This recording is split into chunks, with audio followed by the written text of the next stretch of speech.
पुरुषोत्तमम। भक्त भगवान की अनेकों लीला इस धरती पर रचा है, चाहे वो सत्य, त्रेता, द्वापर और कलयुग में हो।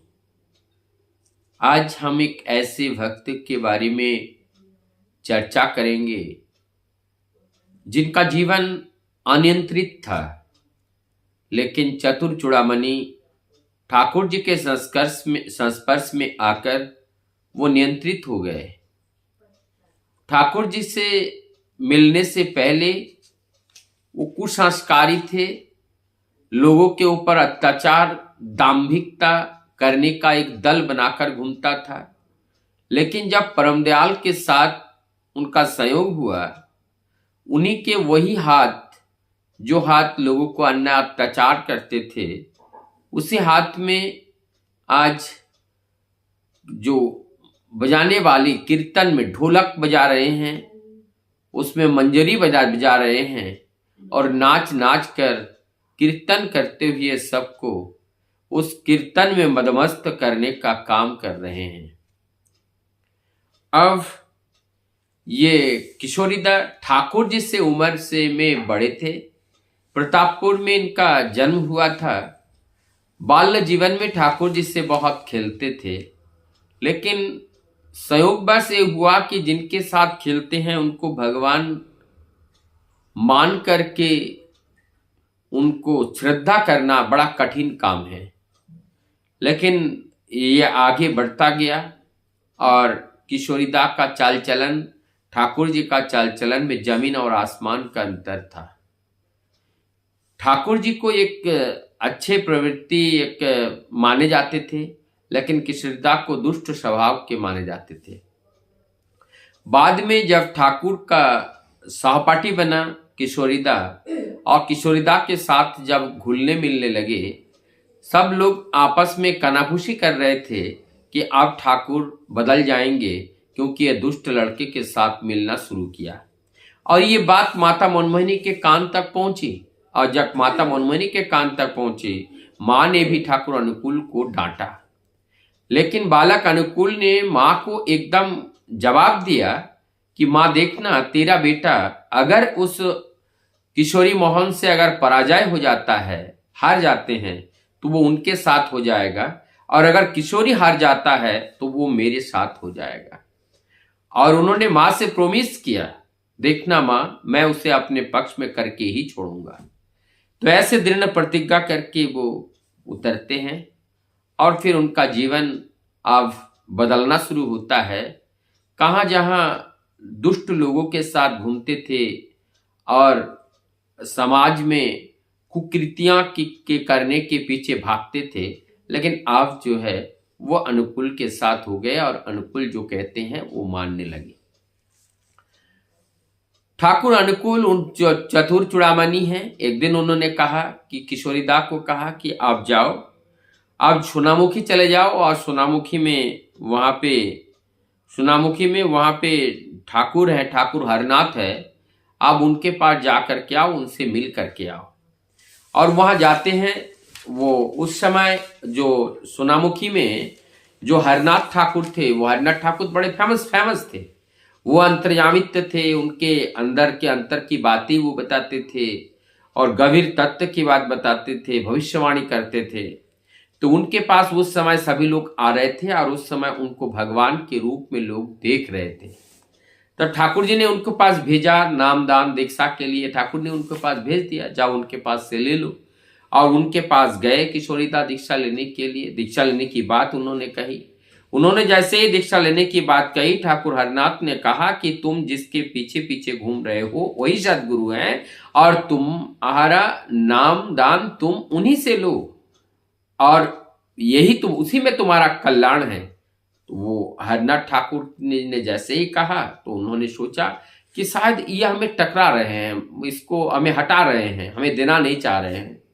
ऐसे वो सोच करके उनका दीक्षा वहां तो हुआ नहीं। फिर वहां पे वो आते हैं, आकर के ठाकुर जी से मिलते हैं, सारी बातें बताते हैं। लेकिन ठाकुर जी फिर छलवा करते हैं उनको कि नहीं, आप उनके पास जाना, उनसे दीक्षा ले लेना। अब ऐसी बातें हुई, अब आगे आती हैं कि भक्त भगवान की परीक्षा की बातें। अब किशोरीदा के मन में एक एक आग उत्पन्न हुआ, एक इच्छा उत्पन्न हुआ कि हम इतने घूम रहे हैं और हमें कोई रास्ता नहीं मिल रहा है। अब मैं शमशान में जाऊंगा, जाकर के प्रभु का वो नाम ध्यान करूंगा और उनको पुकारूंगा। अगर अगर हमारी पुकार को सुन ले तो मैं मान जाऊंगा कि वो भगवान है। और वो जाते हैं अमावस्या की रात में, वो शमशान में जा करके बैठ जाते हैं और बैठ करके वहां वो नाम ध्यान करते हैं। इसी बीच में रात जब गहरा होती है, रात के 12-1 बज रहे हैं, तब जा करके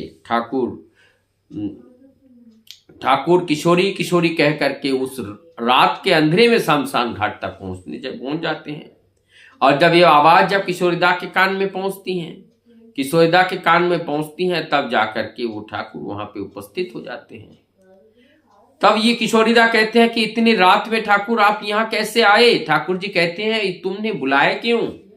तुम हमें बुला रहे हो और कह रहे हो कि आए कैसे? तुम बुला रहे हो तो मैं आऊंगा नहीं।